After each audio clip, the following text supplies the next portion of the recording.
Pois é, minha gente, cá estamos de volta para mais um Naftaluf. E como vocês puderam perceber, o programa já abriu logo dando um susto com a bolha assassina, The Blob. Cuidado, ela vai pegar você. Pois é, vejam só que interessante essa conexão. Como sempre aqui no Naftaluf, várias conexões esotéricas que surpreendem até a mim mesmo quando eu vou começar os programas. Então vejam só, aqui a gente está vendo uma cena do filme Grease, nos tempos da Brilhantina, de 1978, no qual os personagens vão a um cine drive-in, ao cinema drive-in, assistir, entre outras coisas, A Bolha Assassina, The Blob. E qual que é a trama de A Bolha Assassina, filme de 1958? É uma história meio bizarra, meio não, né? Totalmente bizarra, de ficção científica, onde uma estranha criatura, uma estranha substância aterrissa na Terra através de um meteoro e a partir daí se transforma nesse monstrengo pegajoso, a bolha assassina que vai atacando as pessoas e engolindo as pessoas e se transformando numa massa assassina cada vez mais absurda. Pois é, sacaram a conexão? A bolha assassina em 58 vai devastando a população, que não consegue deter aquele fenômeno.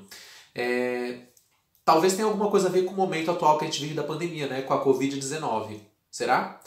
Covid-19 que também está aí devastando a humanidade, provocando pânico por onde passa. É praticamente uma atualização da bolha.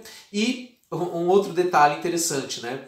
A gente está falando da bolha assassina que está na cena de Grease, onde eles vão ao cinema drive-in. E justamente hoje, por causa da pandemia, a gente está assistindo ao renascimento desse sistema de cinema, os cinemas drive-ins. E esse é o tema do Naftaluf de hoje. Sandy, would you wear my ring? Danny, I don't know what to say. Say yes. Yes. Oh. Pois é, e nada mais adequado do que Grease mostrar um drive-in, um cinema drive-in. Afinal de contas, como todos nós sabemos, Nos Tempos da Brilhantina é um grande clássico feito nos anos 70, o filme, mas que remete aos anos 50, na verdade, né? A geração rockabilly, rock and roll norte-americana, e justamente a década de 50 foi o auge dos cinemas drive-in, né? Foi um grande momento. Tanto é que vários filmes americanos que são ambientados nos anos 50 e alguns produzidos nos próprios anos 50 vão mostrar eventualmente as pessoas frequentando cinemas drive-in, porque era uma coisa completamente, né, dentro daquele padrão do American Way of Life daquela época, ou pelo menos da juventude americana daquele momento, né? Um grande sucesso entre o público jovem, os cinemas drive-in. E em Grease a gente tem inclusive toda essa sequência do drive-in é maravilhosa e culminando com a famosa cena do casal enamorado Sandy e Danny. Danny Zuko, interpretado por John Travolta, e Sandy Olson, pela cantora australiana Olivia Newton-John. E então eles estão no carro quando acontece uma briga, né? Uma briga do casal central de Grease. E na verdade essa imagem do casal apaixonado num carro, assistindo um filme no drive-in, é uma imagem tão clássica, né? Tão icônica, que se propagou em muitos outros filmes, né? Sandy! Oh, Sandy! Danny, what are you doing? Oh, Sandy! Don't worry about it. Nobody's watching. Danny, get off me! Sandy, what's the matter with you? I thought I meant something to you. To you? You think I'm gonna stay here with you in this sin wagon? You can take this piece of tin? Sandy, you just can't walk out of a drive-in.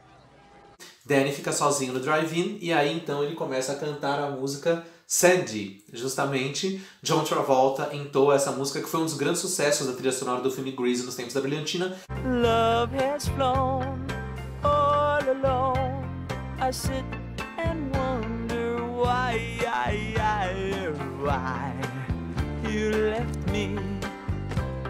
Oh, Sandy. Oh, Sandy. Oh, Sandy, baby, someday when high eyes could be done. Somehow, some way, our two worlds will be one. In heaven, forever.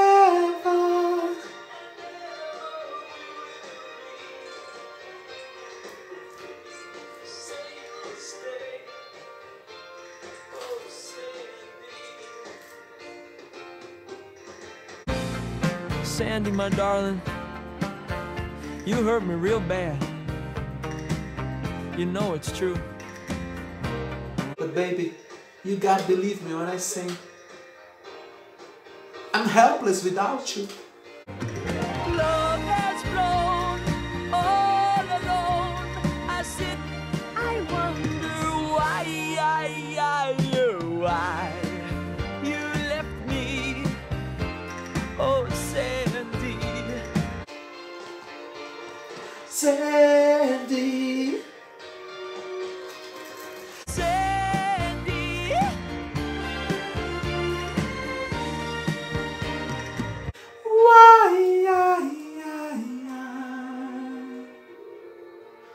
Oh, Sandy. Pois é, mas o que muita gente não sabe é que a música Sandy não existia na peça original na qual se baseia o filme Grease. Pois é, Grease, nos tempos da brilhantina, na verdade é um espetáculo teatral escrito por Jim Jacobs e Warren Casey e que estreou em Chicago em 1971, na Broadway em 72 e em Londres em 73. Essas três montagens foram sucessos avassaladores nos palcos e então não demorou para que o espetáculo fosse adaptado para o cinema. Em 78, no filme Grease, que no Brasil recebeu o subtítulo de Nos Tempos da Brilhantina. E na verdade, no espetáculo original, nesse momento da peça, quando a Sandy abandona o Danny Zuko em pleno drive-in, ele não canta Sandy. A música Sandy foi composta na época do filme, especialmente para o filme, né, para que se transformasse num sucesso radiofônico e discográfico. Na peça, o personagem canta uma música chamada Alone at the Drive-In Movie, ou seja, o explicativo título de Sozinho no Drive-In, que é exatamente o que acontece, né? Já que a Sandy sai correndo e deixa ele ali. É uma canção completamente diferente de Sandy. Ela é uma canção romântica também, mas é mais debochada, mais irreverente, né? Diga-se de passagem, o espetáculo original de Grease ele é mais irreverente, mais debochado, mais rústico, mais selvagem, né? E então muita gente já comenta sobre isso, né? Que ao adaptar o espetáculo para o cinema foi feita uma espécie de higienização, adaptação da história para que não fosse uma coisa tão chocante e agressiva para o público mainstream que o filme pretendia atingir. De qualquer forma, a música Alone at the Drive-In Movie está presente em várias remontagens e outras montagens de Grease, quando as pessoas fazem no palco. Algumas montagens optam por colocar a música Sandy, outras preferem pôr a música original. Na montagem da Broadway de 72, quem interpretou Danny Zuko foi o ator Barry Bostwick, que a gente comentou recentemente aqui no programa que eu falei do filme Rocky Horror Picture Show, porque no filme o Barry Bostwick interpreta o Brad Majors, né, o protagonista. E na montagem de 72 ele interpretava Danny Zuko e, portanto, cantava essa música. Em 1982, num especial da TV americana, Barry Bostwick reencarnou Danny Zuko e cantou novamente Alone at the Drive-In Movie.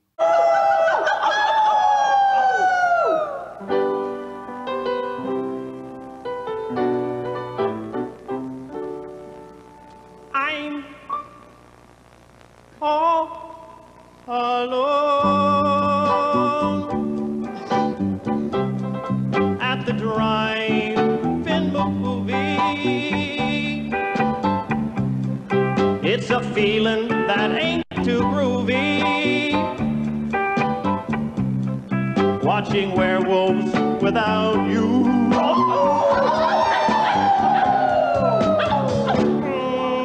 Gee, it's no fun. No disco da trilha do filme, essa canção aparece, mas numa versão instrumental, né, já que no filme ela não é utilizada.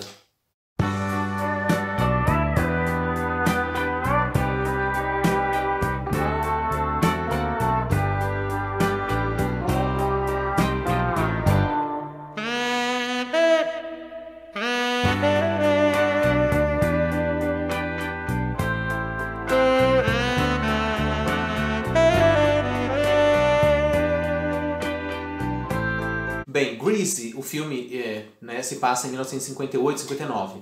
E, justamente, como eu falei, o auge do cinema drive-in, desse tipo de cultura nos Estados Unidos. Então, não por acaso, em 1960, estreia na TV americana o desenho animado Os Flintstones, da Hanna-Barbera, um desenho clássico, né, que viria a ser um sucesso mundial também, inclusive no Brasil. E ali também, né, no retrato crítico que eles fazem da sociedade americana em Os Flintstones, né, transportando as coisas para a Idade da Pedra, não falta também o cinema drive-in, que aparece logo na abertura do desenho animado. Let's ride with the the family down the street. Through the courtesy of Fritz and Pete. When you're with the Flintstones, have a yabba-dabba-doo time. A dabba-doo time. We'll have a gay old time. Essa infraestrutura dos drive-ins, né, de um carro passar por algum lugar para utilizar algum tipo de serviço, na verdade, nos Estados Unidos isso se tornou uma coisa tão popular que gerou outras ramificações. Então assim a gente tem, por exemplo, as lanchonetes drive-in, né, uma realidade não só nos Estados Unidos como no mundo todo, né. Então, por conta disso, muita gente às vezes quando vai falar de filmes que se passam, que tem cenas que se passam num cinema drive-in, acabam confundindo e citando filmes que na verdade não se passam em cinemas drive-in e sim em lanchonetes drive-in. Um erro clássico nesse sentido é o filme American Graffiti, Loucuras de Verão, de 1973, do George Lucas, o segundo filme dirigido por George Lucas antes dele se entregar à delirante saga Star Wars. Em American Graffiti a gente não tem um cinema drive-in, o que aparece é uma lanchonete drive-in, Mel's Drive-In, que é um dos principais cenários, uma das principais locações da história, onde os personagens se encontram no início do filme e em outros momentos. Então, algumas pessoas acabam citando, às vezes, drive-in, tem no filme American Graffiti, um cinema drive-in. Não, não tem. É uma lanchonete que aparece lá.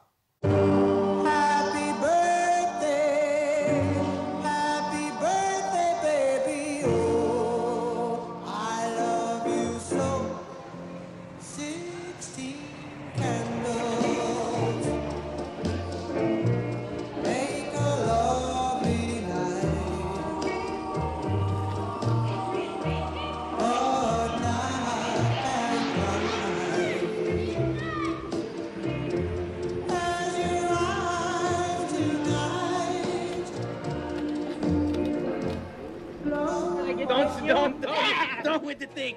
Will you stop with the big mouth? Not too good, huh? Why is it every girl that comes around here is ugly?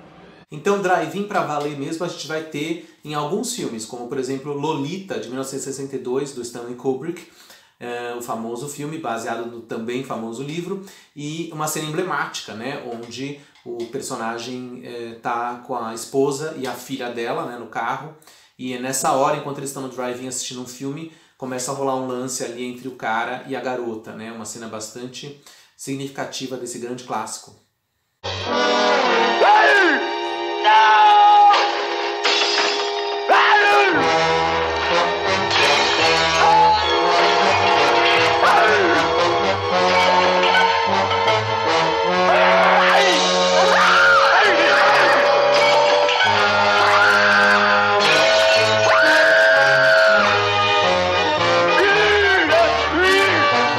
Outro momento interessante é no filme O Segredo de Brokeback Mountain, ou simplesmente Brokeback Mountain, de 2005, quando a gente também tem o casalzinho feliz formado por Ennis e Alma, enquanto ela está grávida. Inclusive eles estão no carro assistindo um filme no Cine Drive-In.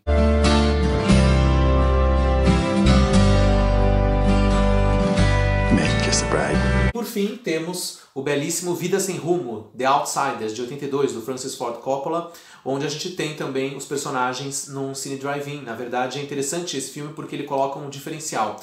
Os personagens do filme, né, que são rapazes pobres, né, rapazes de praticamente uma gangue juvenil, e, portanto, sem posses, né, eles não têm carro, por exemplo.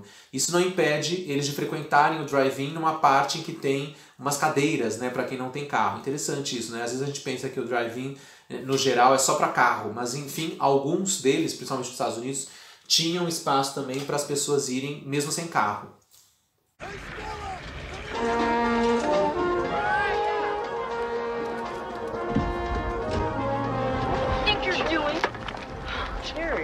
Just relax. I mean, just try. You're supposed to be my girlfriend, aren't you? Don't ever pull anything like that again. Marshall, come on. Are you serious? Who do you think you are? Don't do this to me. But, Jerry, I'm not going back there. I don't understand, honey. I don't even understand. They just want to make things complicated.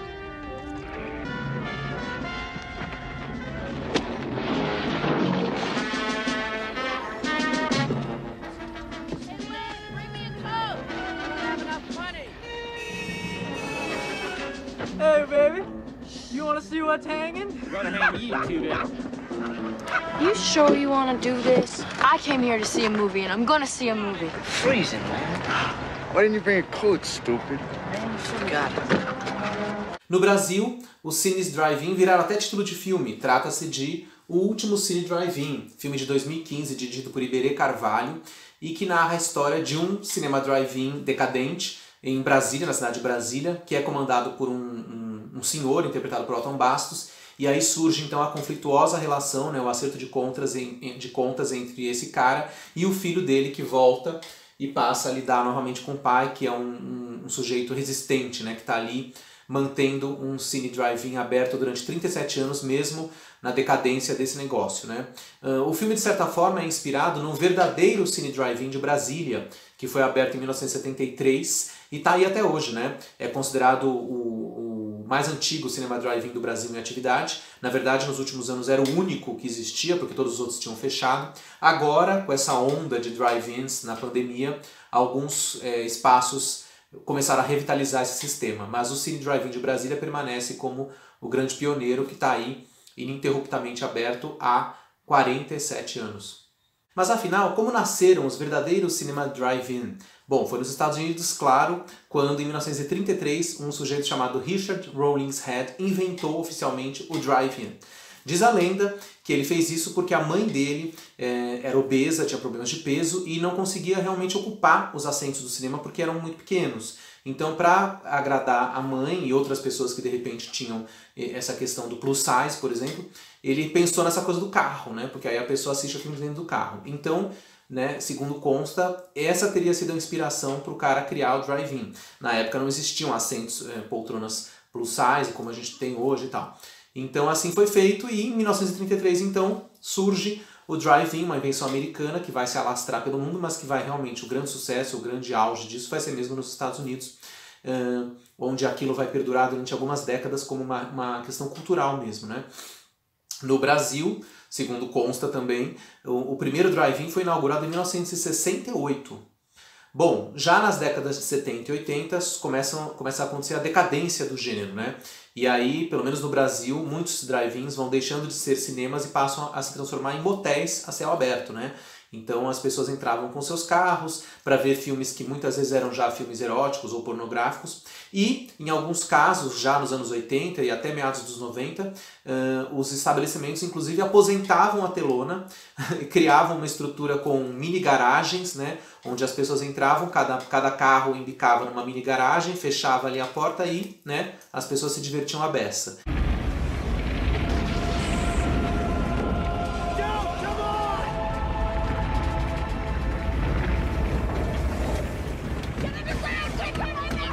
Bem, não demorou para que os roteiristas de cinema resolvessem utilizar os drive-ins como cenário de cenas de horror, desespero e pânico. Exatamente. E é o que acontece, por exemplo, no filme Twister, esse pequeno clássico trash do cinema catástrofe dos anos 90, Twister de 1996, onde uma das cenas mais significativas é quando o pessoal está assistindo O Iluminado, um filme de terror, né? Do Kubrick, novamente o Kubrick aqui no programa, baseado no livro de Stephen King, e justamente na cena em que o Jack Nicholson está arrebentando a porta a machadadas na tentativa de assassinar a sua esposa Shelley Duvall, começa a acontecer um tornado, né? E as pessoas começam a sair correndo do drive-in ensandecidas, né? Uma cena que, pelo menos essa cena de Twister, entrou para a história.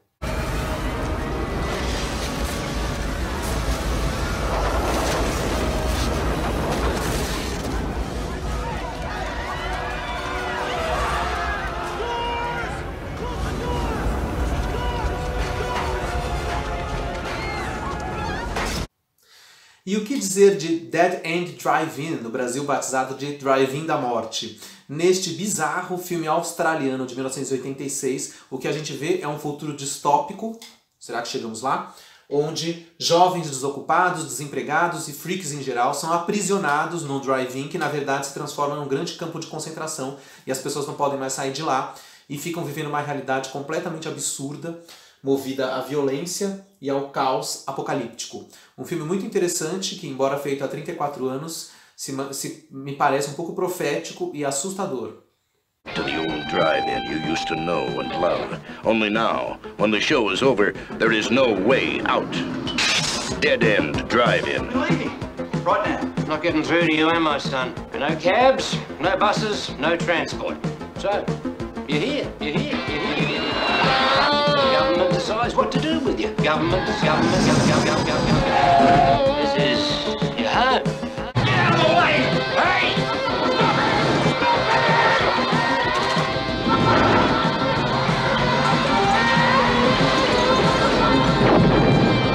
Welcome to your future, like it or not. Dead End Drive-In. Na mesma linha de maravilhosos delírios cinematográficos, o grande diretor John Carpenter fez em 1983 o filme Christine, o carro assassino, onde nessa antológica cena, o carro, batizado por seu dono de Christine, tenta assassinar a namorada do protagonista, interpretado pelo jovem e belo Keith Gordon. Isso mesmo, né? O carro tenta matar, sufocando a garota, enquanto eles estão, inclusive, num drive-in, assistindo um filme em plena chuva num drive-in. Uma cena antológica, uma das mais emblemáticas desse clássico do John Carpenter dos anos 80.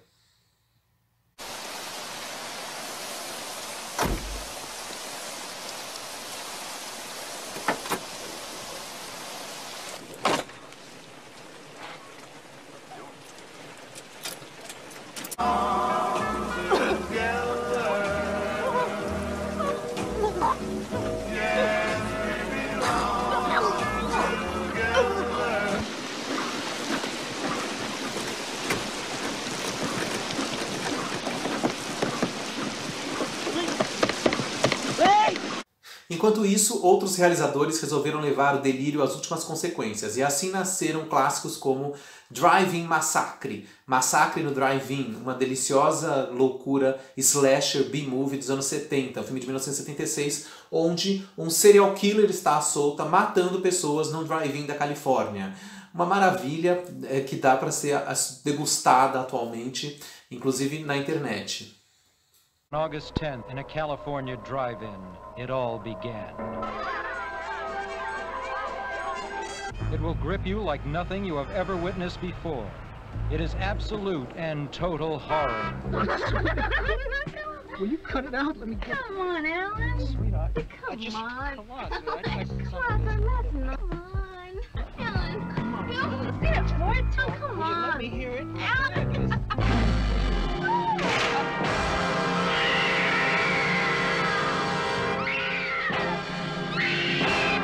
Mas em matéria de serial killers soltos em drive-ins, cinemas drive-ins, ninguém superou o grande diretor americano Peter Bogdanovich, que é um dos meus diretores preferidos até hoje, e que foi um dos primeiros diretores da chamada Nova Hollywood, né, um movimento que revolucionou Hollywood entre meados de 1967 até 82. Né?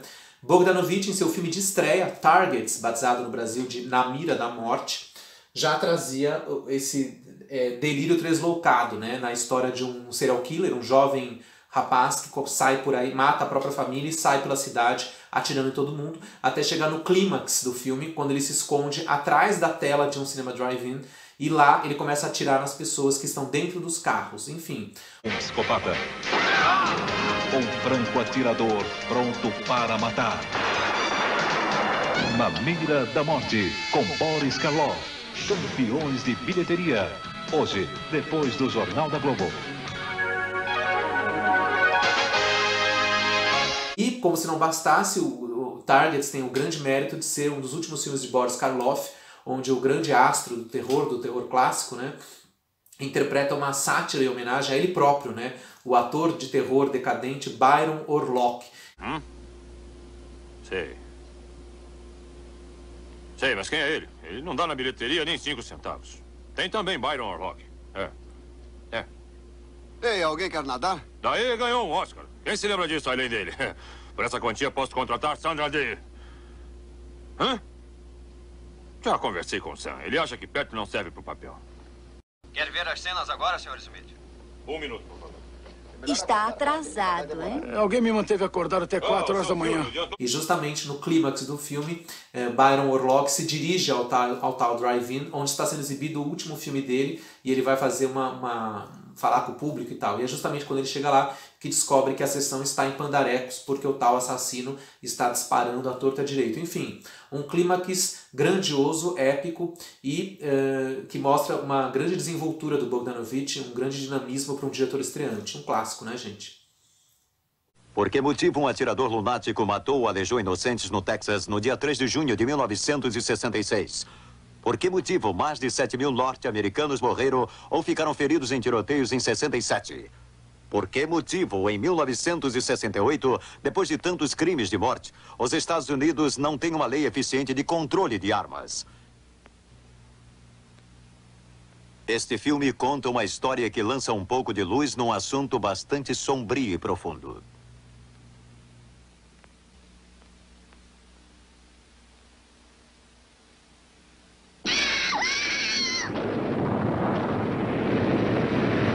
Numa distribuição network, Na Mira da Morte.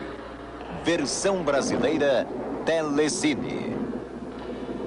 Vale dizer que para criar a história do jovem atirador ensandecido, Bogdanovich se inspirou num caso real que aconteceu no Texas nos anos 60, no estado do Texas, quando um jovem estudante americano matou 16 pessoas e depois se suicidou. Mais um triste e trágico caso, né, entre tantos da sociedade norte-americana, de pessoas desequilibradas que saem chacinando à torta e à direito. Pois é, de qualquer maneira, Targets acaba sendo um grande filme que na época foi encarado por alguns como um filme violento e agressivo, quando na verdade é um filme pacifista, né, que justamente denuncia o absurdo que é o porte de armas por pessoas que não estão preparadas para isso. Aliás, por ninguém, né? Enfim, uma coisa que também tem muito a ver com discussões grotescas que acontecem no Brasil de hoje. Levo essa. Eu sempre quis ter uma arma assim. É bonita assim. Olha lá, vê o Byron Warlock ali, olha lá. É mesmo? É, ele mesmo. Se vê muitos astros de cinema nessa rua. Bem que eu achei a cara dele familiar. Você vai querer levar a caixa também? Tá, claro. A caixa também. Ela já está incluída no preço. Aceita cheque? Aceito, sim. Você já esteve aqui antes, não é? Claro, meu pai também, muitas vezes. Você tem uma cara honesta. Vai querer levar alguma munição? Quero sim. 2 pentes extra. Discussões bizonhas à parte, eu continuo com o grande clímax de Targets, um final difícil de ser igualado em termos de impacto, né? Quando o atirador fica completamente louco ao perceber que na tela do cinema está a figura de Byron Warlock no filme. E ao mesmo tempo o verdadeiro Byron Warlock vem até o rapaz para tentar tomar uma satisfação e resolver aquele problema. Então o personagem fica alucinado, não sabe em quem atirar.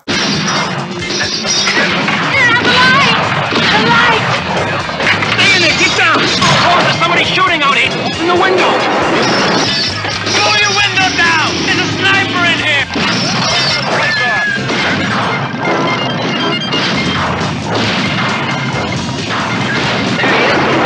There's someone going up there. What turns an all-American boy into an all-American killer? Assistam Na Mira da Morte, Targets, um grande filme de estreia de Peter Bogdanovich, um diretor que merece ser resgatado.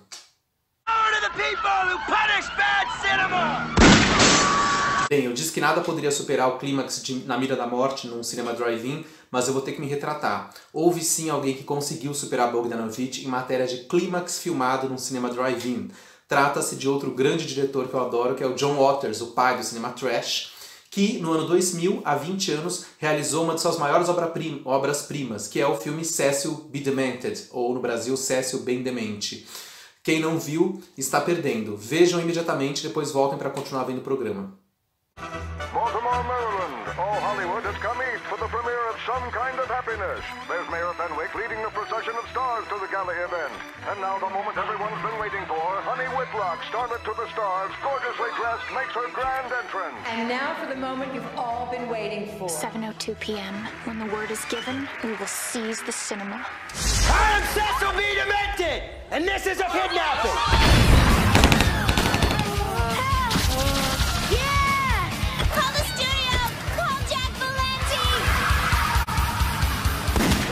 Hello, Miss Whitlock. I am Cecil B. Demented, and I'm your new director. I'd like you to meet your co-stars. I call them the Sprocket Holes. Action! We don't take no notes. No budget. Yeah, we gotta start this for real. Cut! I just am not motivated. How's this for motivation, huh? No budget! Pois é, Cecil B. Demented é um filme também mais atual do que nunca e também num lance esotérico do nosso programa, um filme que tem tudo a ver com a realidade de hoje, inclusive do Brasil. Vejam só, qual é a trama desse filme A trama diz respeito a uma estrela de cinema que é uma atriz consagrada, porém insuportável, né? Uma diva fresca, metida, snob, arrogante, interpretada por Melanie Griffith. A personagem tem o curioso nome de Honey Whitlock. Então a gente pode dizer que a personagem de Honey Whitlock é praticamente uma espécie de Regina Duarte deles na história, né? Pois bem, essa atriz vai fazer o lançamento de um filme na cidade de Baltimore, né? Cidade natal de John Waters, que ele sempre coloca nos filmes. Quando então, nesse lançamento, ela é sequestrada por uma gangue de cineastas terroristas, jovens rebeldes, liderados pelo alucinado Cecil B. Demented, o personagem do Stephen Dorff, o personagem título do filme. E o que eles querem? Que essa atriz, né, que é considerada uma atriz mainstream e chata, enfim, entre para o bando deles e seja a estrela de um filme guerrilha que eles estão fazendo. Um filme que vai subverter as estruturas do cinema e da sociedade norte-americana. Patch Adams does not deserve a director's cut. The first one was long enough. Honey Whitlock was always attracted to the wrong kind of man. She'd do anything for sex. Go! No budget! Cecil B. Demented, you can never stop Hollywood. You're one of us now. You know what to say. You stay, Honey Whitlock. Family is just a dirty word for censorship. I think I speak for every member of the Academy of the Arts and Sciences when I say, Honey Whitlock, you are a disgrace to the entire Hollywood community. Say it. Demented forever.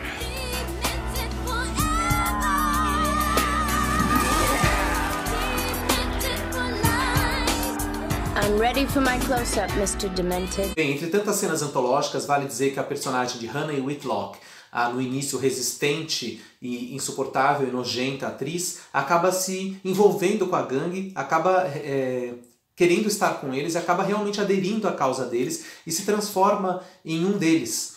E assim eles vão fazendo uma série de ações terroristas hilárias ao longo do filme, como uma cena em que eles invadem um cinema lotado, onde está passando o filme Patch Adams, O Amor é Contagioso, com todo mundo chorando, e eles começam a barbarizar no cinema, mas o melhor fica para o final, realmente, no grande clímax que acontece no cinema drive-in, como a gente falou agora há pouco no filme Na Mira da Morte, em Cecil B. Demented também. Tudo converge para esse final épico e grandioso, quando todos os personagens se encontram nessa bizarra sessão no drive-in que vai acabar literalmente em fogo. E não querendo estragar o final do filme, mas já dizendo, porque é inevitável, o filme termina com Honey Whitlock, a personagem de Melanie Griffith, que é agora então uma ex-atriz insuportável que foi convertida numa guerrilheira dos bons costumes cinematográficos. Ela acaba sendo presa por cúmplice do bando e, ao ir para o camburão, ela cantarola a frase Don't say goodbye, say ciao, que vem a ser uma dos trechos da música Ciao, um dos hits de quem? De quem? Outro alucinado, o pianista gay Liberace.